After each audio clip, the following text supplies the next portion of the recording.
Welcome to the Business Blast podcast. I'm your host, Tyler Wagner. This episode is brought to you by Authors Unite. Authors Unite provides you with all the resources you need to become a successful author. You can learn more about Authors Unite and join the free community at authorsunite.com. Now, let's jump into the episode.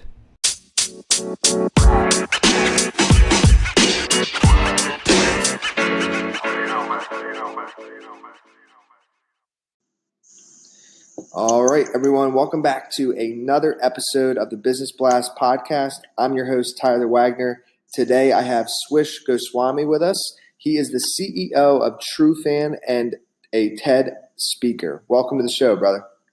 Thanks for having me, man. Really appreciate it. Of course, grateful to have you here. We'll dive into the first one. The first question I have for you, Swish, is what is the best story from your life that has an underlying valuable message?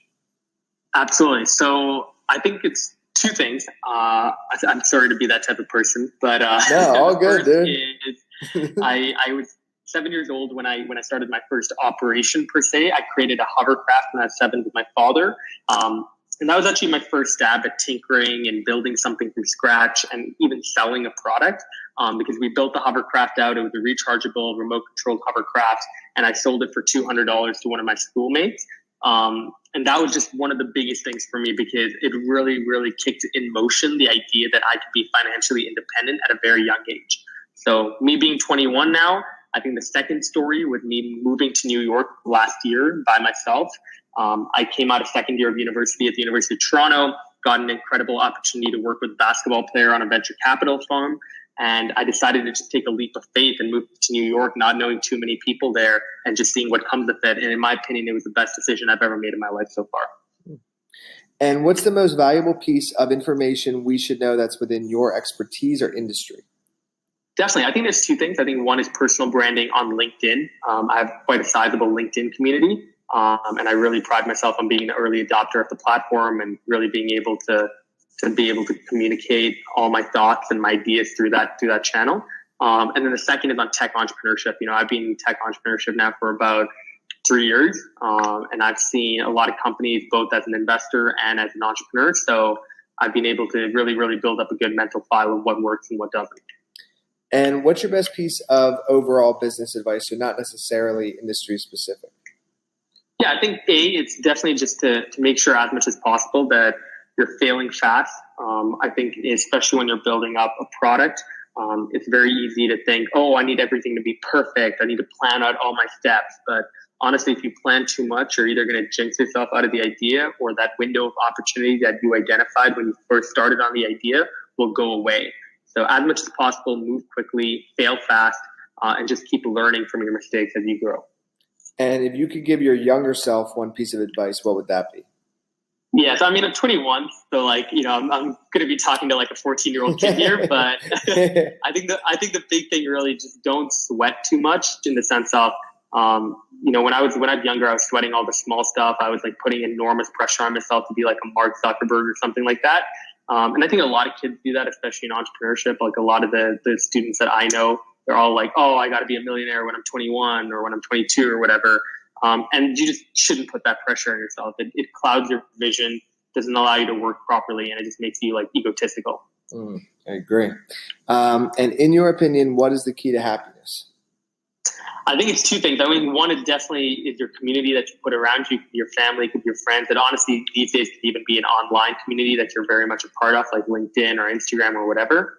And I think the second is work. Is finding. I hate when people say work-life balance because I honestly don't believe in that.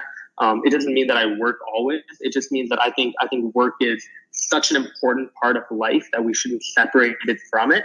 I think if you find something meaningful to do and make that your work, that can literally lead to having an incredible life. So I think the two kind of go hand in hand. And what is the best book you've read, and what was the number one thing you learned from that? Yeah, so I just recently finished it, which was The Subtle Art of Not Giving a F. I don't know if I can swear on your podcast, but by Mark Manson. And I thought there were a number of really, really cool stories in that. And I think one in particular was the story about Megadeth and how Megadeth basically came from an offshoot of another rock band, which was Metallica. And Metallica obviously went on to sell so many more albums than Megadeth, but the person who started Megadeth eventually had a lot of depression, and now he's fine, but he went through a lot of depression because even though he sold about 5 million albums in total, Metallica, the band that he was kicked out of, sold about 26. And so it told me a big lesson about, not really caring too much about comparing yourself to other people, especially comparing your chapter 1 to someone else's chapter 20. And what is your favorite quote and why?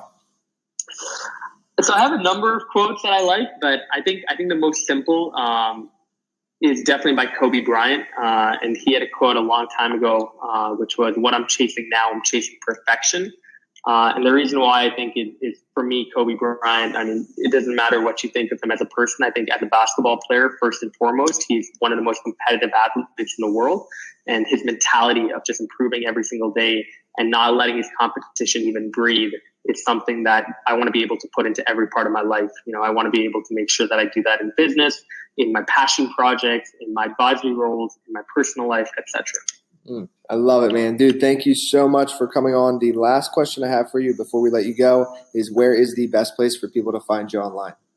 Definitely. So Instagram and LinkedIn for sure. Instagram would be at GoSwish, GOSWISH. And then LinkedIn, of course, Manu Goswami, MANU GOSWAMI. Just shoot me a note. Let me know what you'd like to connect about. Sometimes it takes me a little while to get back to people, but eventually I will if you're persistent. And I'd love to be able to get on a 5-minute call with anybody to chat about what they want to do. Perfect, man. Thank you again for joining us. Really appreciate it. Appreciate it. Thanks so much. The podcast you just heard was published with Anchor. Got something you want to say to the creator of this show? Send them a voice message using the Anchor app, free for iOS and Android.